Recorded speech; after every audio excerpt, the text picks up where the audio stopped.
There's a reason why Cassper Nyovest said that he doesn't want to go on podcast and chill if he was able to do a podcast. And I understand, guys. The way that he was on Mpoomy Ledwaba's podcast, I just lalela, like the vulnerability. I relate so much. I relate so much. We're about to break it down. So ngiyanamukela kwinkqubo yami bomtaba kadad, bomtaba kagogo, bomtaba ka-auntie, bomtaba kasisi. I am Sims, and it's at the right Sims on Instagram. So please follow your sister. Happy Friday, everybody. It's about to be the weekend. I hope wonke umuntu ushap. I feel like this week is isebenzile man. Like content on content on content on content. On today's topic, guys, we are talking about Mpoomy Ledwaba, guys, my colleague who has an amazing podcast called Wisdom and Wellness. If you don't know about it, please check it out. Her recent guest was Refilwe Pulu, Cassper Nyovest. Yeah, Nyovest. I've never seen Cassper like this ever. You know, Cassper, he's always like the funny guy, the yini. He's always together, but there's something about Cassper, and that has like ego inside, you know. So to see him like open up and be so vulnerable, it was so refreshing. I don't want to lie, especially with everything that he talked about. He spoke about addiction. Not no, he was talking about his addiction to even give uncle. What's he put to but obviously he's no longer that person. He spoke about depression, and he spoke about how 400 rand literally changed his trajectory and catapulted him to who he know him as today. So let's just break it down. Can we just start up with the first part that I related to the most?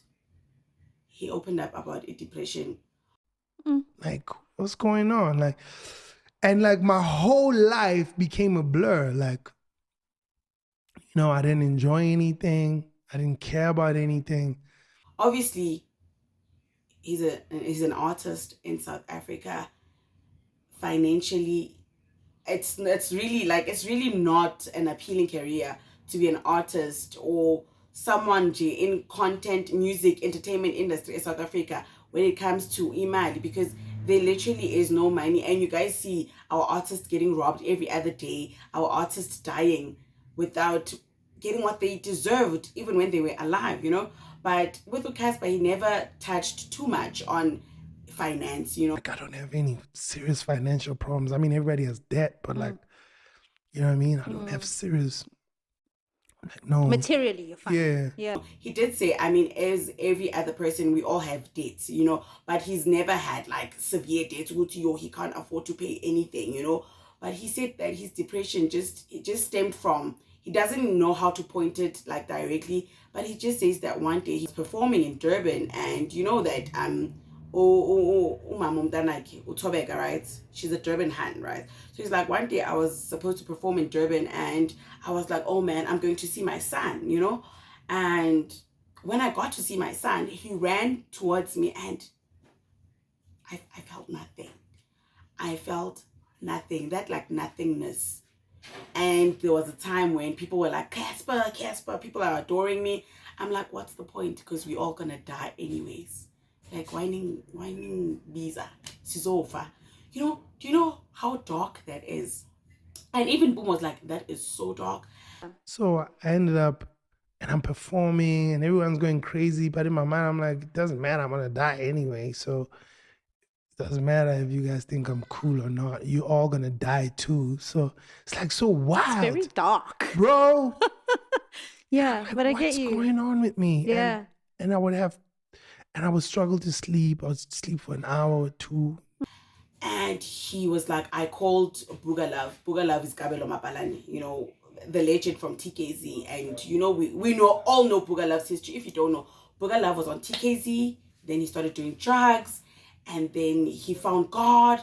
And he's a pastor now. He's a spiritual guide for a lot of celebrities. And he's just like a wholesome gent all around. So he was like, I called Bugalove, and I was like, sir, I don't know what's going on with me, but something is going on with me, you know. And then he got diagnosed with depression. And depression, obviously, when it comes to someone that is functioning, you don't know how to tell that you're depressed, because why? You're able to wake up every day, you're able to do the things that you do every day, but you know that there is something inside of you, especially when they ask you, how are you? And you're just like, I'm okay. You say you're okay because you're really not okay, and you don't know how to answer it, because you feel like answering it is going to unlock a can of worms. Now, understand, it's like you're going to be opening Pandora's box.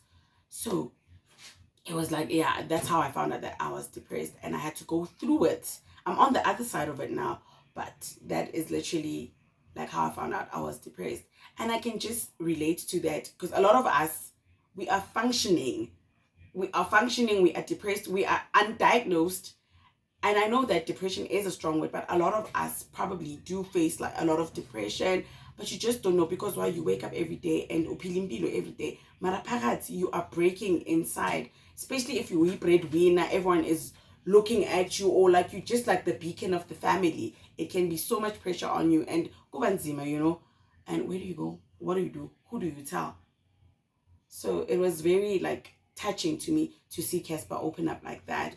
And he spoke about it took him 8 years, guys. And one of this thing that we call overnight success, it's really not overnight. I am yet to like feel like, yes, I've made it also, and I've been working so hard, you understand. So for Cassper Nyovest, he says that it took him 8 years.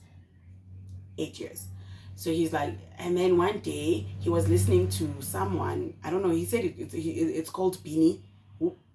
Please forgive me. His name was Beanie, Begam my man. And then Beanie was like, make a pledge, like pledge everyone, you know, just make a pledge. And he was like, I had 400 rands. And then I made that pledge. And a week later, Double HP called my mom. And that's how like I blew up. That's how my thing started, you know. We all know Vele go to Cassper Nyovest. He's always praised Double HP for his success. But guys, Mpoomy, there is something about her. Like she just knows how to speak to her guests. Like every time I see someone that I've seen interviews of, and then I see them on Wisdom and Wellness, you know, I'm always blown away by how much they open up and their vulnerability. It's like, if there's a gift that girl has, she's got the gift of making people open up.